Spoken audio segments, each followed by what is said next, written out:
आज जरूर एक ऐतिहासिक दिन है जो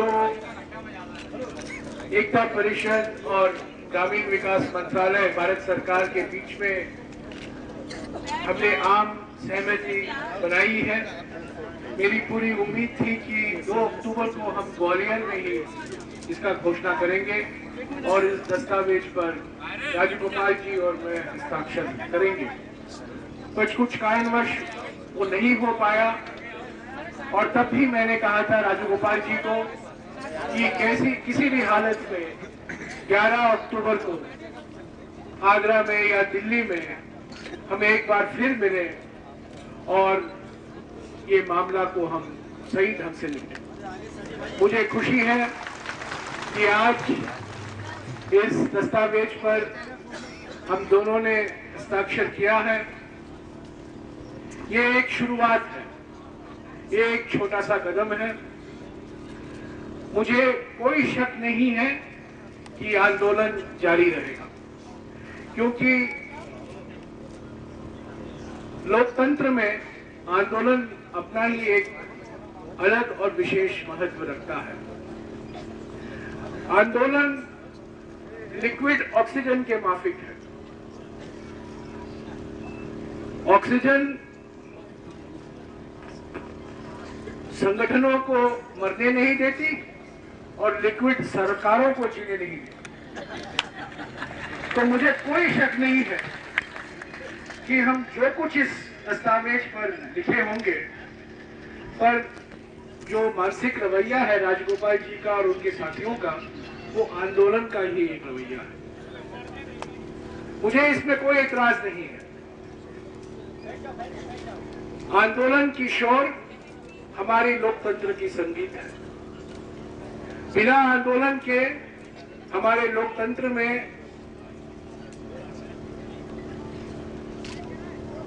एक सन्नाटा सा छा जाएगा और हम जान नहीं पाएंगे कि हम क्या करें।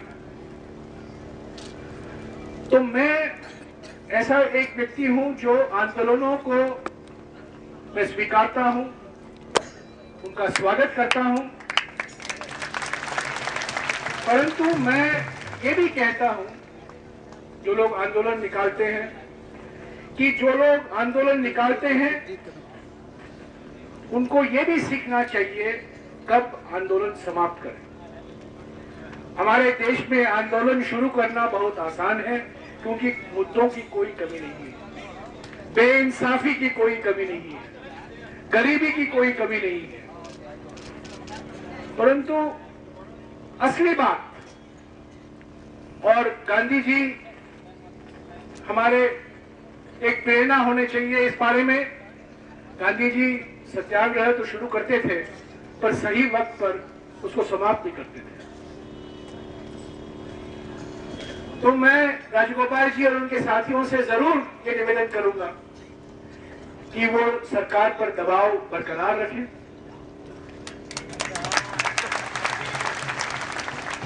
सिर्फ केंद्र सरकार पर भी नहीं, परंतु राज्य सरकारों पर भी।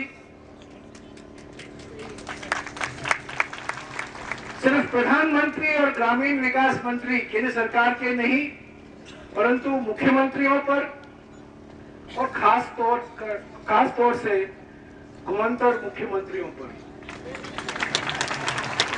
आप जान गए होंगे मैं किसका जिक्र कर रहा हूं।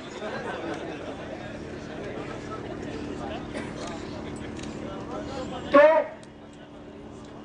जरूर आज चेतावनी दी है राजगोपाल जी ने कि अगर 6 महीने के अंदर जो हमने यहाँ वादा किया है उस पर कोई सकारात्मक प्रगति नहीं दिखाई देती, वो फिर दिल्ली चलो का ऐलान करेंगे। 6 महीने के बाद मैं कहाँ रहूंगा मुझे कुछ पता नहीं है, परंतु मैं जरूर ये कहूंगा कि मैं और मेरे साथी इस दस्तावेज को बहुत गंभीरता से लेते हैं। सूत्री समझौता है और 10वें नंबर पर जो हमने वादा किया है कि एक कार्यदल हमारे ग्रामीण विकास मंत्री में गठन होगा, मेरे अध्यक्षता में, ग्रामीण विकास मंत्री की अध्यक्षता में, ताकि वो कार्यदल इस 10 सूत्री कार्यक्रम को आगे ले चले। और गंभीरता का एक मैं आपको प्रतीक देना चाहता हूं कि इस कार्यदल की पहली बैठक 17 तारीख को बुलाई गई है। 17 तारीख को ये कार्यदल दिल्ली में बैठेगी। इस 10 सूत्री कार्यक्रम पर विचार विमर्श होगा और इससे राज्य सरकारों के साथ आगे हम कैसे ले चलें, इस पर हम बातचीत करेंगे। एक रोड मैप तैयार किया जाएगा और मुझे पूरा विश्वास है कि 6 महीने बाद राजगोपाल जी को कोई जरूरत नहीं पड़ेगी फिर से दिल्ली चलो आंदोलन छेड़ने की। हाँ, ये बात सही है कि उनके खून में आंदोलन ही आंदोलन बह रहा है, तो 6 महीने बाद उनको बैठने में तकलीफ होगी और वो कुछ ना कुछ बहाना बना लेंगे और कहेंगे जयराम जी, ये पॉइंट नंबर 3 में आपने ये कहा था, इससे हम असंतुष्ट हैं, तो हम अभी आंदोलन शुरू कर रहे हैं। मेरी बदनसीबी है, पिछले 4 साल से मैं राजगोपाल जी जैसे व्यक्तियों से निपट रहा हूं। उनके बगल में राजेंद्र सिंह जी भी बैठे हैं। मेरे पिछले अवतार जब मैं पर्यावरण मंत्री था, तो आज जो मेरी जीवन परेशानी में डाला है राजगोपाल जी ने, उन 2 साल राजेंद्र सिंह जी ने वो भूमिका निभाई थी।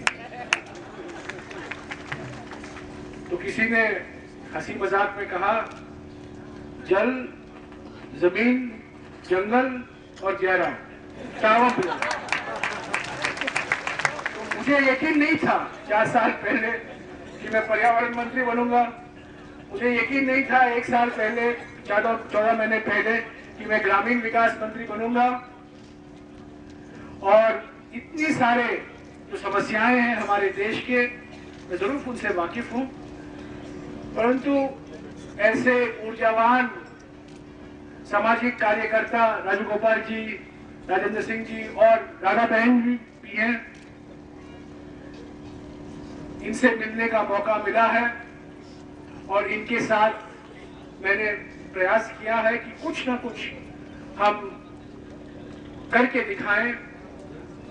सरकारों को जिम्मेदार होना चाहिए और संवेदनशील भी होना चाहिए।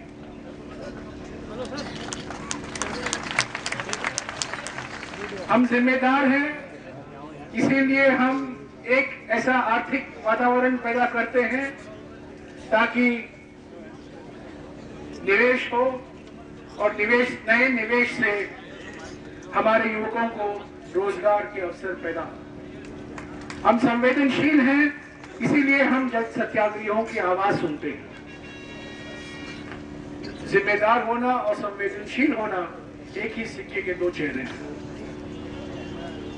तो मेरा यहाँ आना, प्रधानमंत्री जी ने मुझसे बार बार कहा है, संवाद के दरवाजे हर समय खुले रखो राजगोपाल जी के साथ। और घर में, ऑफिस में राजगोपाल जी और उनके साथी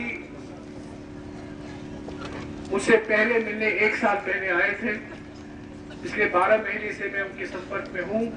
मैंने पूरी कोशिश की है उनको समझने के लिए, आपकी क्या मांगे हैं, आपकी क्या समस्याएं हैं और सरकार को क्या करना चाहिए, इसको मैं समझने का पूरा प्रयास मैंने जरूर किया है। 10 सूत्री कार्यक्रम में कई महत्वपूर्ण मुद्दों पर जिक्र किया गया है और सबके पास ये कागजात पहुंच गए होंगे या पहुंचने वाले होंगे, परंतु इसमें मैं 1-2 चीजों का खास जिक्र करना चाहता हूं।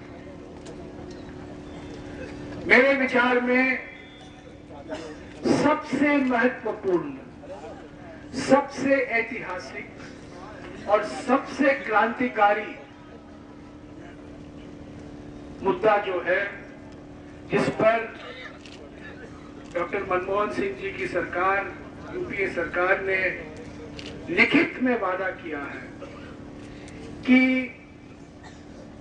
भूमिहीन परिवारों को भूमि और आवासहीन परिवारों को आवास कानूनी तौर से देने का प्रयत्न किया जाएगा।